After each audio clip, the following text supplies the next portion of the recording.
I don't know what it is, guys. This time of the year, man, I start getting all philosophical. And we sit around questioning things in life, specifically certain weapons and exotics inside of Destiny. We played with Sunshot a few weeks ago, and I think we sat around and wondered, what if? What if Sunshot was meta? What if it had a larger magazine? Well, a similar situation has occurred today with the exotic hand cannon Crimson. Now, I'm not particular to hand cannons. These just happen to expose themselves a little more, especially something like Crimson, as it is statistically the best hand cannon in the game. But despite the catalyst, which adds a whopping amount of range to it, despite it having near max stats in its impact, its range, and its stability, this hand cannon is piss poor for a number of reasons. First up, guys, we're gonna talk about this hand cannon, many perspectives here from PvP and in PvE. Got mathematical proof that Crimson is underperforming. Yes, it comes with some cool perks. It comes with Cruel Remedy, which heals the wielder on kills. Also, precision kills refill the magazine. On top of that, it's a 3-round burst weapon, essentially Red Death, but in hand cannon form. Despite those things, Crimson is, well, it's kind of ass. There's really no other way around it. I used it like way back when Spire Stars dropped on us. I was very much under leveled and I needed something to keep me alive. And I gotta give Crimson credit. It kept me alive. But with the dramatic increase in lethality, with all of our weapons from year 1 to year 2, Crimson was another one of those weapons that was just left behind. Let's take PvP for instance. This weapon has a whopping time to kill of 0.93 seconds. Optimal, being one of the worst time to kill values amongst hand cannons, just falling slightly under precision frame hand cannons. And its body shot TTK value is most definitely the worst at 1.87 seconds. Now, being a 3-round burst weapon, we gotta ask ourselves, what is the benefit there? Well, nothing really. Like if it had the range of a pulse rifle, yeah, I can see quite possibly the benefits there, but not with Crimson. Matter of fact, being a 3-round burst hand cannon actually hurts this weapon a little bit, as strafing and dueling with an enemy can result in one of your shots either outright missing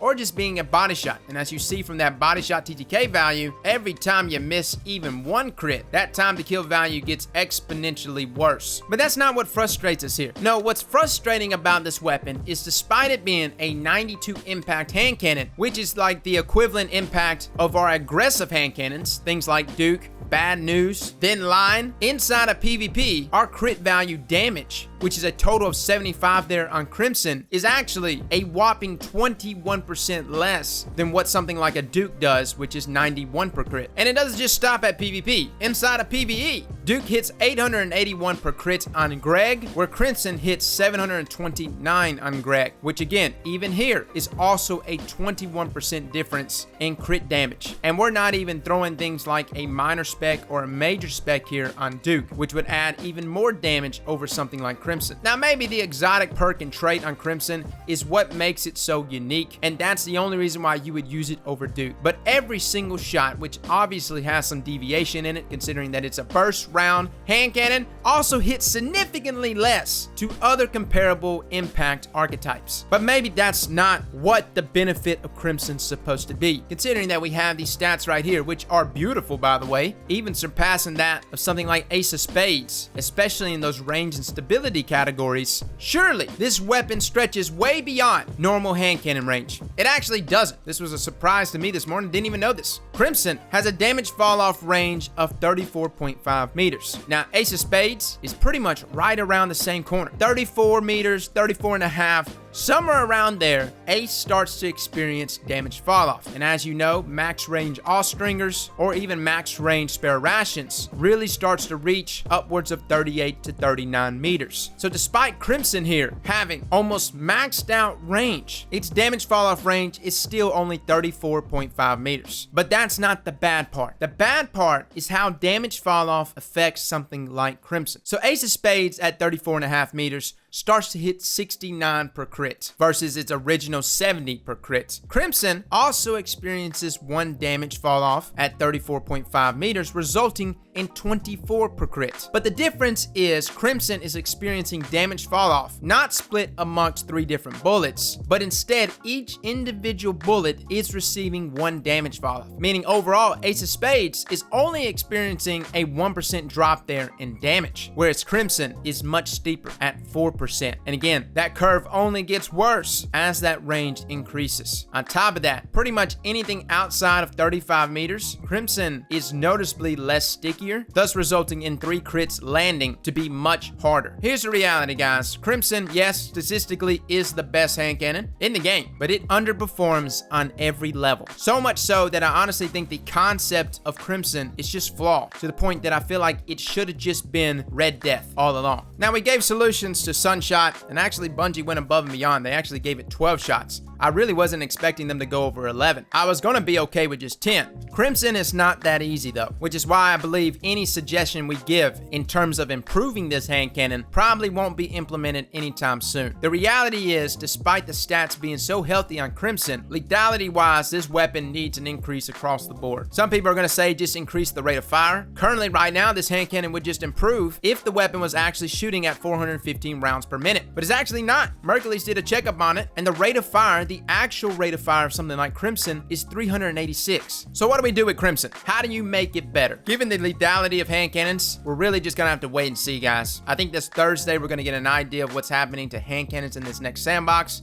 And like we mentioned the other day when we talked about Palindrome and the initial accuracy buff for hand cannons in year 3 of Destiny 1, I think we're going to be looking at a sandbox change that's going to hit hand cannons across the board. What's unfortunate is I think Crimson may be in the crossfire here, which may result in this hand cannon getting hurt worse. Because like we said, initial accuracy may be getting a buff for all hand cannons, but there actually could be a range nerf on its way to rein hand cannons in more. Boys, this is all speculation, alright? But we give our best educated guesses around here. Regardless of whether or not a buff or a nerf, which would probably be one and the same, because again, it's a double-sided sword, regardless of that, Crimson, lethality-wise, has got to do more damage. I think inside of PvP, 30 per crit is completely acceptable. Some people would say that's too powerful, but this hand cannon has been left in year 1. It needs a damage upgrade, boys. 30 per crit, this hand cannon will actually be able to hang, despite the damage fall off for this weapon being much steeper than all of our other hand cannons. So guys, that is our video for Crimson.